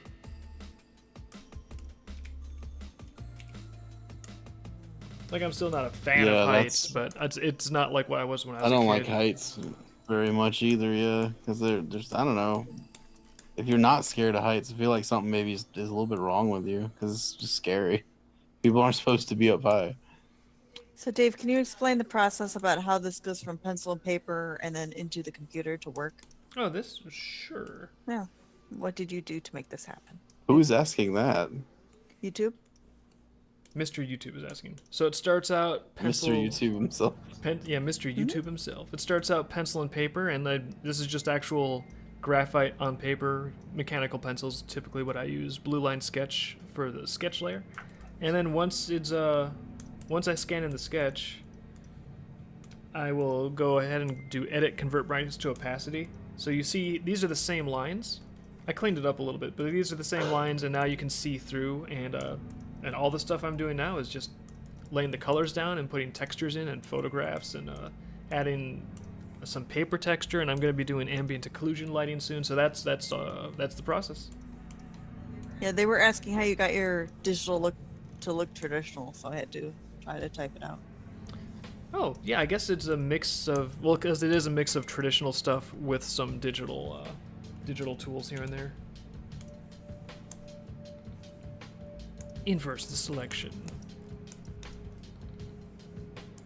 Yeah, I don't know if anyone else does art exactly this way. We have sort of like this hybrid style, because I was not an illustration major, so I didn't really get too much into all of the different paint techniques with different paints. I was an animation major, and that's why even the characters, it's like we don't just, a lot of illustrators, and it's not like one way is right and one is wrong. It's just the way we happen to do it. A lot of illustrators will do a grayscale painting before they even do any color at all. Whereas, especially with characters, we will do the colors first, and they'll be, you know, because that's how you do it in animation. You have to use it based off of a character sheet, and there's very specific swatches, yada yada, and then the different settings, you'll put different colors of light and cell shading and stuff on there.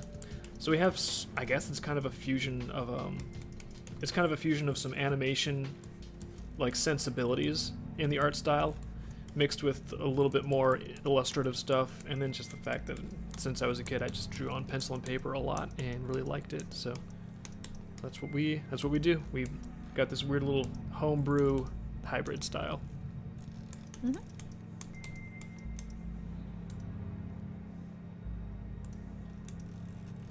Well, Hazen, the reason I was interested in whether or not you could do a Grunkle Stan voice is because I was kind of thinking that it kind of reminded me of Grun a little bit, but if he was sober.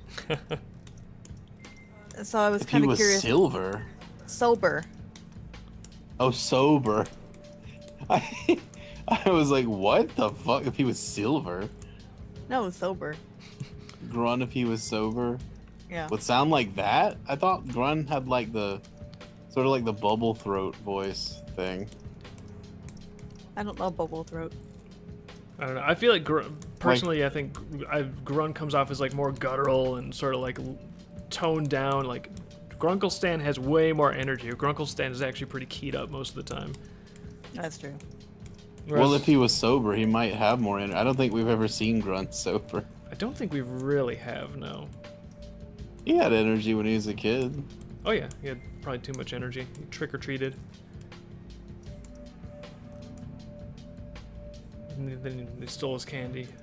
And then he discovered hammers. Yeah, he had too much energy as a kid, actually.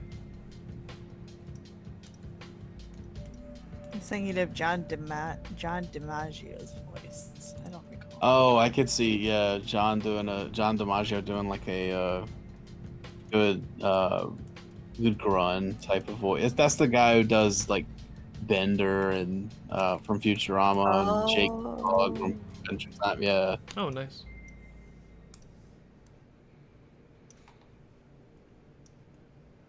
How would you describe Egrith's voice? Big Graph.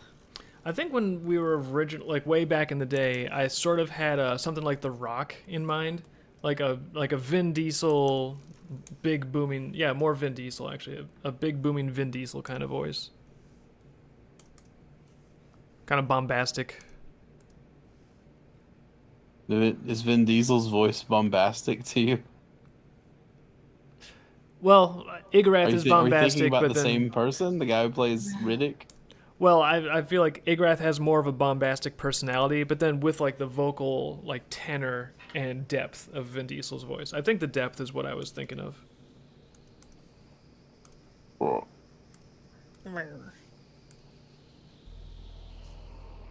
He is all about family. I'll say that.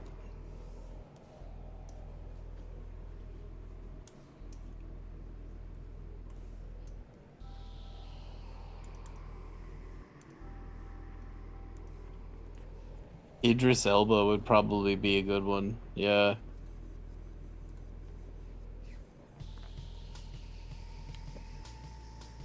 But the thing with Idris Elba is the accent. I don't know that he could get rid of the accent. I don't think Igrath is supposed to have a slight South African accent. I loved him in Zootopia. Who is I thought he was Zootopia? great as Knuckles too. He was the Chief Bogo. Oh. Yeah. I thought he was great, and I thought everybody was really great in Zootopia, actually. I don't think there was a single bad cast in that movie. No, I'm looking forward to the sequel. I think it's going to be better than Bad Guys 2. It looks more colorful. I think it will. I think it will be. Don't get me wrong. I like Bad Guys too, but there was something that felt very rushed about that movie. I agree. It was paced really fast. It was funny. I liked it. I thought it was good, but there was something about it that was missing that was there in the first one, and I can't really put my finger on what it is. I feel kind of the same about it. I enjoyed it a lot.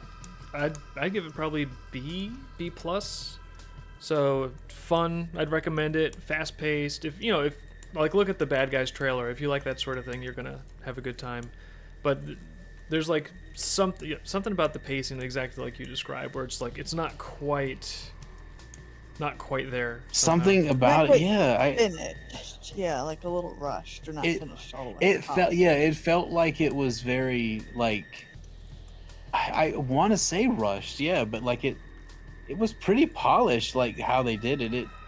I don't know. I don't know how to explain it. Just it did not feel like things in that movie had the weight to them, even though they were more, the scope was bigger and the stakes were higher and everything. It didn't feel like things in that movie had the same sort of weight to them that the first one did. And I've never really seen something like that before, so I don't know how to I don't know how to really describe it, I accurately. I think to a degree, maybe what's going on is they didn't want to overstay their welcome with any certain set piece or any certain like emotional beat on the characters. Like if there was a character that was having like, oh, a realization or this or that, it's like as soon as they got the idea across and they're like, okay, the audience gets it. Bam, they get it. Let's not bore them. Moving on. It sort of felt like they were not quite secure with the audience actually being invested in the characters in any kind of a meaningful way. So it felt like they were sort of rushing themselves to skip from one concept or idea or set piece to the next. And because of that, I do think some of the stuff started to seem a little, I don't want to say ring hollow, but it's just like, if you care about like the characters and they did a good job building them up, and it's like, oh, how's Diane gonna react now that there's spoilers here, so if you haven't seen it yet, too late.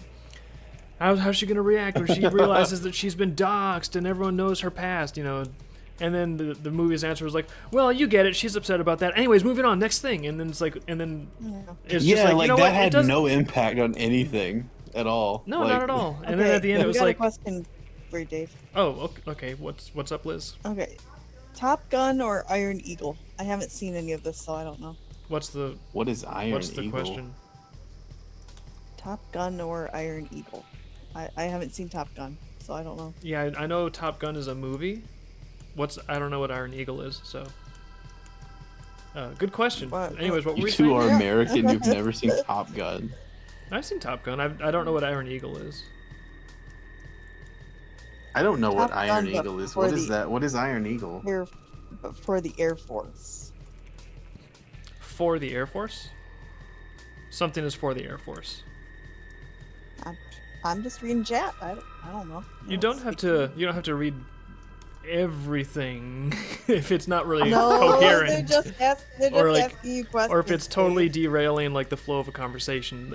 No, they said they had a question for you. Look at the chat as sort of like a buffet that you may pick things off of, but you don't have to get everything on the whole buffet. They're trying to ask. They're trying to ask you questions, and you're just somewhere else. You're never going to talk about Top Gun, so I have to bring it up. I mean, do you have to bring it up? I am the bridge. All right, here you go. You're not reading The chat. answer to the question of I just said yes. Top Gun or I think definitely full watermelons would be my opinion. Full watermelons. Full watermelons. Watermelons. Yeah.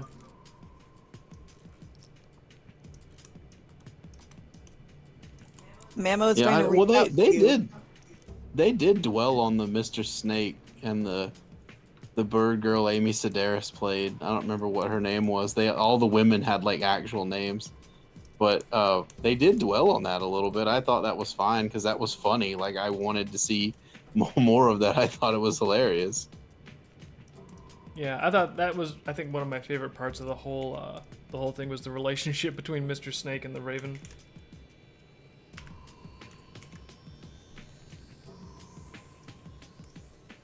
I thought that movie had a great cast as well, even though it had Aquafina in it.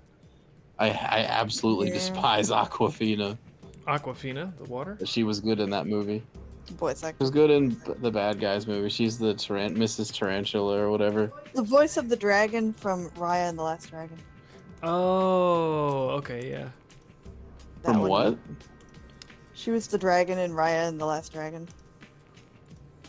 What the fuck is Raya and the Last Dragon?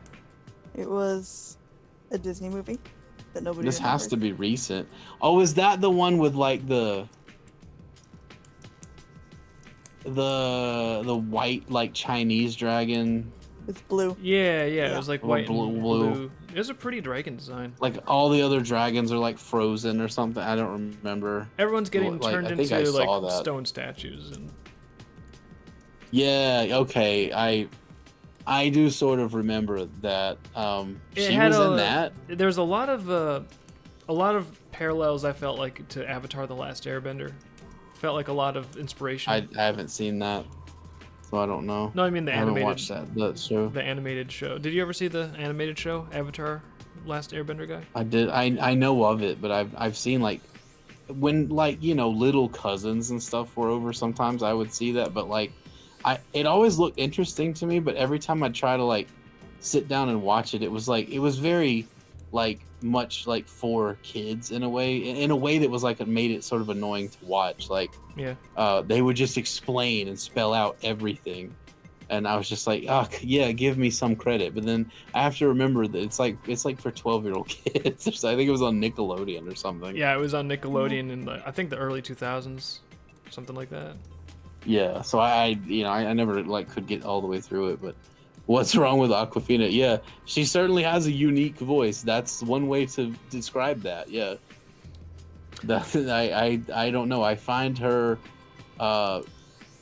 pretty insufferable in almost everything I've seen her in. I didn't even know she was in the Dragon movie, but I barely remember that movie at all anyway because it wasn't very good. It it irked me because I feel like that Dragon movie could have been very good, but then they threw like weird stuff in there where they're like, hey, people might start to take this movie seriously. We can't have that. Let's have some like babies flying around, like ninja babies or some stupid crap. And what if the dragon, instead of being like this thing that sort of is from mythology and might mesh well with like the world that we've developed, what if it was just like a really obnoxious, contemporary sounding voice actor that doesn't match anything at all, and it's grating to listen to. They don't like the people working on Disney movies now do not understand like that effect on like how you would have like another Chinese movie with a dragon. You would have Mulan. Remember Mulan? Why was Mushu funny in Mulan? Because it was this person, Eddie Murphy. It was just basically Eddie Murphy was in the movie around all these like Chinese people in like feudal China when they were all preparing for war against the Huns and stuff. Like that's funny because that's such a weird. He seems so out of place there, but all the other characters react to him in a way that he feels like he belongs. And he just has like these funny moments because of things that he does. There's a lot of visual gags with the character that are really funny.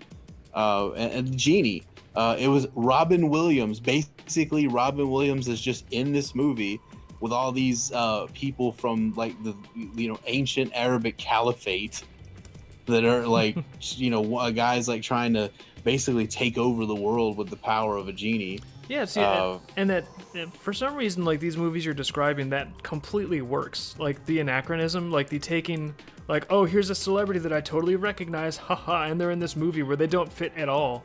Something about it actually works really well. So I'm not sure. It's difficult to put my finger on why that doesn't always work. Because when that works, it's great. But when it doesn't work, it actually just kills the whole movie sometimes. Because when it works is when other people are like allowed to make fun of those characters or like trick those characters, and there's like a lot of those movies, if you'll remember, are also 2D. They're 2D animation, they're traditional animation, so there's a lot more visual gags you can have with those where the characters look stupid or they do something that makes them look insane, like all the things the bird Iago, Gilbert Gottfried's character, another great cast for that.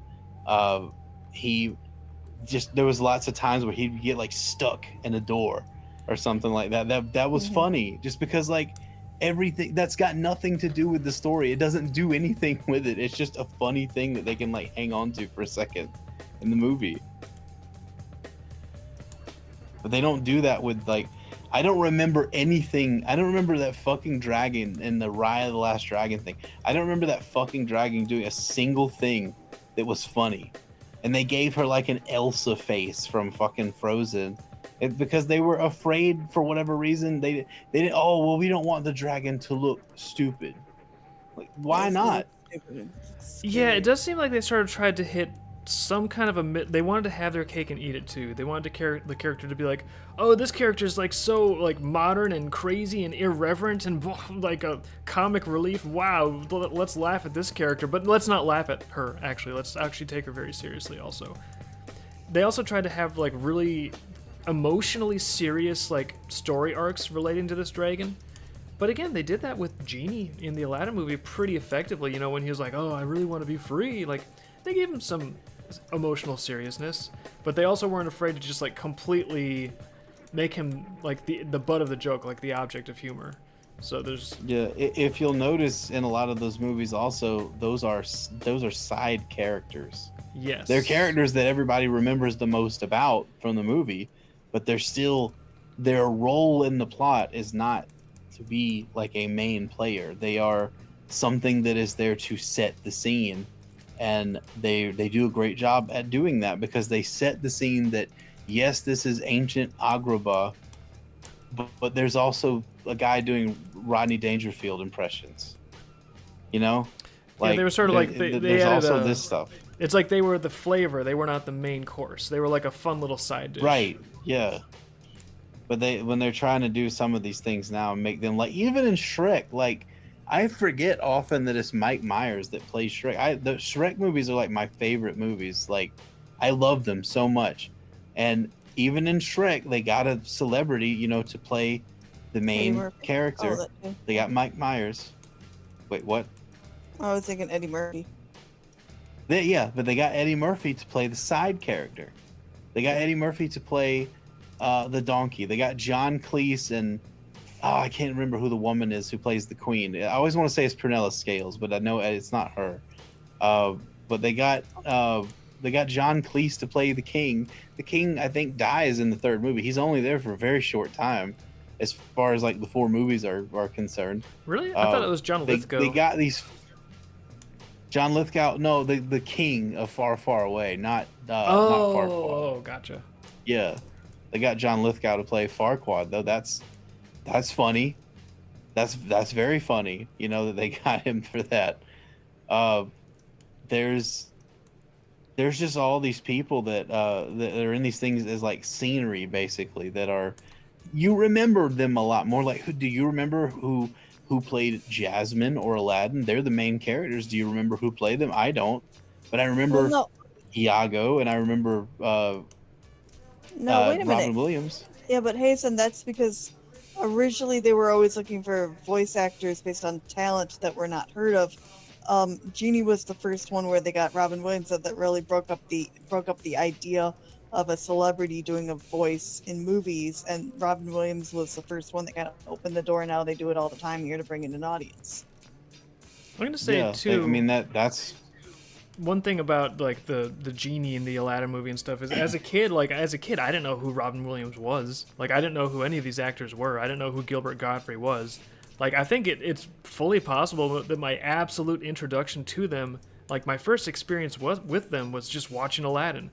And I feel like watching Aladdin, you could watch that whole film and have no frame of reference for those actors, no prior experience, and it's still funny and it still works. Like the humor and their likability was not contingent upon leveraging a pre-existing recognition.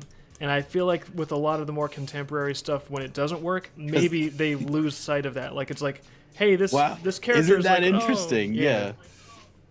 Isn't that interesting that they had people who actually were entertainers, who had talent entertaining people, to be these things, and they just happen to also have a name. Like they were way bigger celebrities than Gilbert Gottfried and Robin Williams at that point. But then, you know, the whole thing about what Liz is talking about, like that was one of the first things where they tried to get like, you know, people with names into things. That is like that's a marketing strategy to try and do that kind of stuff. They certainly did it with like the Mario movie and stuff, and that, whether you like it or not, that's probably part of the reason that movie was successful. But it's not, you lose something when you just focus on that, right? Like you lose something when you just say, well, this person has a bigger audience, so I'm going to put them in this movie. They're not a good cast, but who cares? Like you do want to try and cast. That's what they used to do, is they would try to cast people who actually did those things well and it would play those kinds of characters well, or would bring more life to those characters than even the writers like kind of intended to bring to them. I'm pretty sure most of Genie's stuff in Aladdin probably wasn't scripted. Yeah, It's probably just Robin Williams Yeah. just fucking around. it's one of those It lightning was. in a bottle things, I'm sure. Which that's why when, like, I'm used to doing like comics, and it's perfect for me to get started out with, especially because it's like I'm very comfortable. I get to control everything. Me and Liz write every line of dialogue. We draw every picture. But I do believe that once you are creating something that's not just a book, it's like a production that involves multiple people, multiple talented contributors. The fact is, if it needs multiple people to be doing creatively important tasks, like they do all have to be active and creative and bring in their A game, and that means it's going to be like it's going to be its own living thing, and it's going to sort of like, does everyone need to sort of have the same creative vision? Everyone needs to be on the same page. Like, yes, but you've also got to let it breathe, because if you don't do that, you might be missing out on like the instincts and the creative contributions of a lot of the people on that team. And I think that's where a lot of the greatest content from like the past half century comes from. You know, I'm going to say Aladdin is one of them. Ghostbusters, Star Wars, pretty much anything you can name. I think a lot of it comes from the right cast, like the right talent coming together, and then they're all actually given just the right amount of latitude to make the right contributions. Yeah, I think that's a good formula for creating a good movie or a good like piece of art, a good production that stands the test of time. Is to I've worked with people who I've had to explain this to. They're just like, I was working for a guy, I was doing voice work for a guy who did a Rick and Morty like parody video, and he was trying to ask me like, how is it that they script these things into like Rick and Morty? And I'm like, they don't script them. Bro, Justin Roiland smokes a fucking blunt and he goes into the fucking like sound booth and he just does whatever he wants to do. Like he has a script of like what the situation is and what's going on. Most of the show ends up being animated around like just stupid things that he says. Like there's not a script. You can't script things like that. They just don't happen. That's one of those things AI might not ever really be able to do, because like that's something we don't even understand, like why we do it, you know? Yeah. Like that's not a thing you can script or program, at least not right now. Those types of weird like ab lib things, that some of the most memorable things in Rick and Morty are just like weird ad lib things that Justin Roiland just did himself, like the tiny little bits, like the stuff like that. It's just stuff he just did And see in the that, booth. I don't think he had any direction at all. and that sort of ad-libbing talent, you have to have that as a necessary ingredient. With something like that, the other necessary ingredient that you must have is you must have like a director/editor who knows what to cut and what to keep and how to put it together and how to have it timed properly. Because even if you have all of this like raw improv gold, if you've got an editor that just doesn't have their finger on the pulse, it's like, well, all that stuff is gonna it'll be to no avail. You have to have someone that has like a comedic sense of timing. And again, we were talking about before, there's gonna be a flood of stuff coming with AI, and increasingly, I think, even that Pixar quality dog animation that we saw earlier, like. Technically, I think that was visually very impressive. It's like, yeah, that looks like a Pixar short. That's really cool. But in terms of like the concept, it was sort of like, well, yeah, there's this dog delivering a VHS. I get it. And then, there's another scene of him. Nothing really exciting happened. Yeah. It sort of gets dull, and I think there's going to be a lot of stuff that's kind of like that. And when it's no longer like, whoa, this looks just as good as when everything looks like that. Suddenly the stuff where it's like, okay, I'm watching this, kind of, what's the point? What's the idea here? I don't understand why they're showing this to me. There's going to be so much of that stuff. And I think the thing that will really, hopefully, find a way to stand out is the content and entertainment is going to be really at the core what it's always been about, which is communicating with another human being. So it's going to be creators that actually have some understanding of human nature, and they know like what they're trying to connect with and how to connect to it and what works and what doesn't.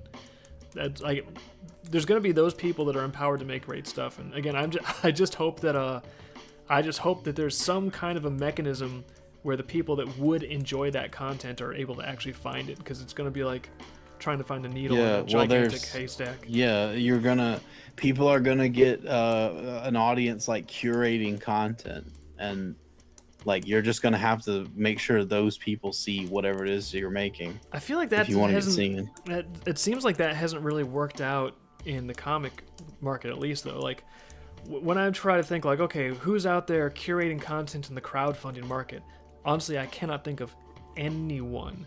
Is there a crowdfunding market? Well, do you know who buys comics now? Like today? Some people, like, it's a whole category on Kickstarter. Like, I don't think there's a massive audience for it, but there is an audience for it, and I feel like that entire audience that buys stuff, that buys crowdfunded comics and content, I feel like they're all like just sort of blind. But they're not shopping for comics. They're not looking for new comics to get into. They're just buying stuff they already like, or trying to support like a creator that they already Well, like. aren't they Like, just trying to support a creator that goes into politics, or like a lot of the times it is some weird like identity politics thing, or some like I've heard it internet phrased drama like, thing or something. Yeah, they like don't even read the comic. kind of like buying tickets to the culture war kind of a thing, where it's like it's more That's of like what honestly, yeah, like there are people out there who'll disagree with me, but my perception of the Comicsgate stuff, like it's always been about that.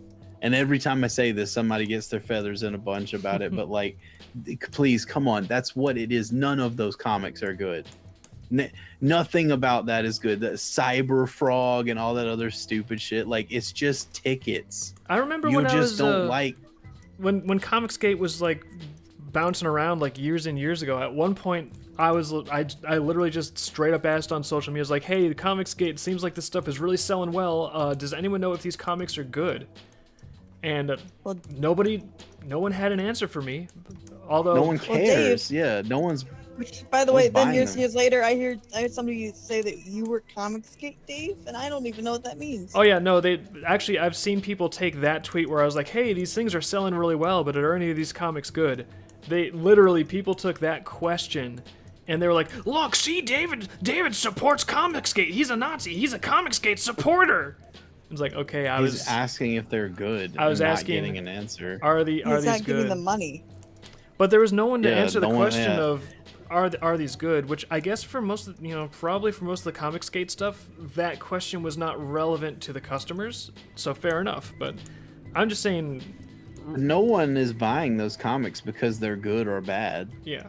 Like that's no. I highly doubt anyone who buys those comics is even fucking reading those comics. The reason people are buying Comicsgate comics is because there were some creators that used to be like in the mainstream comics thing that sort of discovered there was like a lot of fucked up weird like political, like we want everybody who doesn't agree with us politically to be thrown out of comics, and we're going to conspire to get them all thrown out of comics. That'll show them. And those people, were either conspired against or discovered the conspiracy and didn't want to be part of it. So they made their own thing called Comicsgate, and they were just like, we're going to make our own comics that aren't affected by this stupid shit. Ironically enough, they're very affected by it. They're not like affected by it in a way where they're not selling comics. They're, apparently if you look at the numbers, they're selling comics. Well, some people say that's, due to some tomfoolery, but I certainly don't have any evidence of that. I've not seen any evidence of that because I've not really looked deep into any of this. Yeah. But I knew people who liked Comicsgate, and they were trying to get me to buy all these stupid books and stuff. And when I looked into them, they're just shit. They're nothing. Like, Well, I think just on one guy made books that was literally just like CG. Like he had like 3D models of people that he didn't even draw over. He just had like a Instagram filter do like make this a pencil drawing kind of thing to the fucking CG like 3D models in Blender, and he put that out as like a comic, and people pay like $1 million for it. No, please, I'm sorry, you can't convince me. You'll never convince me people actually like these comics. Fuck you. Like, if you want to buy them, that's fine, but don't piss on me and tell me that it's raining. I feel like you mentioned like, oh, they thought they were going to get away from the culture war stuff, but I think that the fact that they kind of didn't it illustrates the danger of defining yourself by what you oppose, because if you do that, then you are forever you're Yeah. forever subject to the thing that you hate, and it's like it's only your opposition that really defines you. So you don't actually have any you don't actually get a chance to like develop and do something positive. You're just constantly pointing at something else, and your frame of reference is forever defined by someone else. It's like that Ben Shapiro movie. I don't know if Ben Shapiro had anything directly to do with it or not. The thing the Daily Wire people all got together and made, the Lady Ballers. Lady Ballers. I never saw that. I'm Yeah. not sure if it was good or not. I never saw it either because I know it's fucking shit. Like, it's this thing that's trying to be like a Judd Apatow type movie, and I think it's literally just a bunch of men join like a ladies basketball team, and like it is made by Daily Wire, so you can probably guess like what the message of the movie is. But I've seen clips of the movie, and it's just like long-winded, like, hey, this stuff is dumb and men shouldn't be in women's sports. It's like, yeah, well, people have their own opinions about that, but do we need is a movie like this going to change any, like, no one's going to change their mind because they saw Lady Ballers. Like, no one's gonna move their position. It's just like things that are pandering to like a demographic for money, and that's like, it is defined by what it is not. It is defined by its opposition, and that's what the Comicsgate thing has always felt like to me. Anytime I've ever seen it, because you can't read these comics anywhere. Well, see, they're not online anywhere for free. They're not available. Nothing. No one's even scanning them or pirating them. Well, that goes back to my initial whoa that I think will be more relevant as AI stuff starts to flood the market with even more content, which is like, where would a person go to be like, which of these Comicsgate books is good or bad? Or even like any crowdfunding stuff on Kickstarter. Like, there's no way. Like, the only stuff that's out there for comics, right, is basically astroturfed like geek websites where like Marvel and DC are obviously paying these people just to shill only Marvel and DC stuff, like things that are owned by Disney and Warner Brothers. Like, that's that's where the only promotion is exactly where the marketing dollars of these multi-billion-dollar corporations are funneling out. And aside from these mouthpieces for these huge companies where no one wants to read their stuff because it's trash anyways, like, there's no one that can like guide anyone on the entire crowdfunding market for comics and content. At least that's what it seems like. So it's like, if there was never any selective mechanism that emerged for the crowdfunding market for comics, I don't know. I want one to emerge for like AI animations and stuff like that, but it's like, well, it didn't emerge for comics. It did. Well, it sort of like, because like the comics thing is like like what I was saying originally, like, no one is really consuming like comic book comics anymore for their content. Now, there are some exceptions, like some web comics. I believe a lot of the people who read Vivid Comics probably do it because they like the content, because there isn't some club like there is with Marvel. There's not like movies. There's not like a lot of toys and stuff like that. That stuff just doesn't, Vivid's just not there yet at that stage where it can do those types of things. But there is, like, with Marvel and DC, there are these people. When you go to a comic book store now, I'm hearing like in Europe and America and Canada, when you go to a comic book store now, it's mostly manga and like Warhammer and stuff like that. Yeah, it's like tabletop games. Why are all the comics? Why are there not more comics? Because people aren't fucking buying them. Because for fucking 20, 30 years, there were all these morons who went to comic stores and they were just like, I'm going to buy a comic, man. I'm going to buy all the Spider-Man comics, man, because they're going to be worth something one day. Do you understand why old comics are worth things? Because there's not many fucking copies of them. There's a trillion fucking copies of everything that comes out now, and Marvel makes those stores order like way more of them than they really need to get like variants and stuff that people are going to want. And people still collect those things convinced they'll be like the one of these will be the next Amazing Fantasy 15, bro. I know it, and it Nope. never. I'm sorry, it never will. That's never going to happen. All those comics are preserved digitally now. None of them are part of comics history. Nothing ever happens in them that isn't reset 2-3 years later, and then the storyline. Nothing. There's nothing about them that matters anymore. There's nothing really that ever mattered about the old ones except for like this is the first appearance of a certain character that became like an icon. Like Amazing Fantasy 15 is like a Fantastic Four comic that is the first appearance of Spider-Man. Spider-Man was actually like I think the antagonist in that. I don't think he was like a bad guy, but he was like the Fantastic Four sort of believed he was a bad guy. I don't know. You know why I don't know? Because I'm not a fucking nerd. I didn't read it. But it's like it's worth like $1 million. It's not worth $1 million because it's a very good comic. It's worth $1 million because it's the first appearance of fucking Spider-Man, and there's like 3 of them in existence. Okay. The rest of But you know what? people, It's after 9. Oh, it's after man. 9. Time flies. Right when I was getting the light to hit the cliffs too. Look at that light. It's starting You to need come. to calm down and think about your cliffs. Purple cliffs of Dover. There's purple cliffs. If Shirley Verdi make the cliffs a sparkle worker. Need to talk to you guys after stream. You have to admit it's looking pretty good though.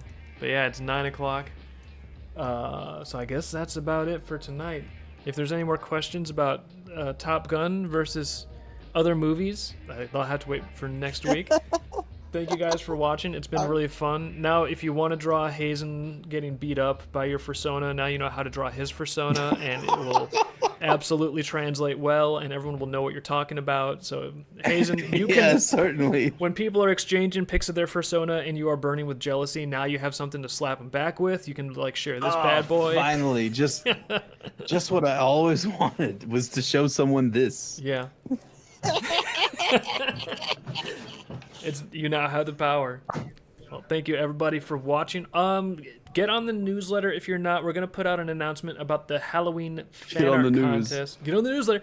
Halloween fan art contest announcement coming this weekend. Also, there might be some other stuff in that announcement. And as usual, you guys are awesome. And Okay, really quick, can you show that picture again if you haven't yet? what the Hazen? The OC. Yeah, the OC. Yeah, I'm My looking at it right persona, now. Yeah. I'm looking at it from Somebody like missed it multiple on YouTube. angles. I'm rotating Do it. not steal, everybody. Don't steal. If someone Are you did, gonna get a persona of that? if Or someone not persona, if a someone drew person? this themselves and shared it on their social media, would you decide to file a lawsuit against them in federal court? Do you think that would be rational to do? I think this is worth a federal lawsuit. I would sue you. Yeah. I think this is I a would $100,000 violation if someone were to draw this. I think so too. We should put that in the copyright office. Copyright. Yeah. Copyright. We're going to Yeah, someone go ahead and put this in the copyright Guys, office. we're going Can to you imagine play- being in the copyright office and seeing this come through? We're going to play a little game. This game is called How Many Federal Judges Can We Get to See This Image? I will not take 0 for an answer. Oh my god. Now, there are no rules Can to this you game. imagine? You don't have to file a lawsuit. You could just start pasting this on the outside of courthouses, and if you can film a judge seeing it and then shaking their head as they enter the building, almost as though they're trying to forget an unwelcome memory, that counts. That is a score. The game is how many federal judges can we get to see this beautiful persona? So if you're ever in federal court, make sure you pull this out and show everyone. Make sure it's considered important evidence. It's important evidence, Your Honor. And on that note, stream ends. We'll be back on Monday. Stream ends in 5, 4, 3, 2.